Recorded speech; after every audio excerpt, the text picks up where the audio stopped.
it's the Marloo Hunter here. Those who follow my Facebook page would have seen a photo that looks like this already. I recently won a fishing rod competition which I entered and won from the Canberra Social Fishing Facebook page here in Canberra.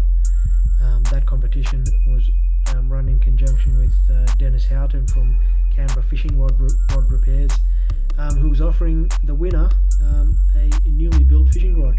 So after I won that, I had to decide what kind of fishing rod that I would like Dennis to build for me, and I decided to go with a 4-weight fly fishing rod, a 4-weight 8'6" I should say.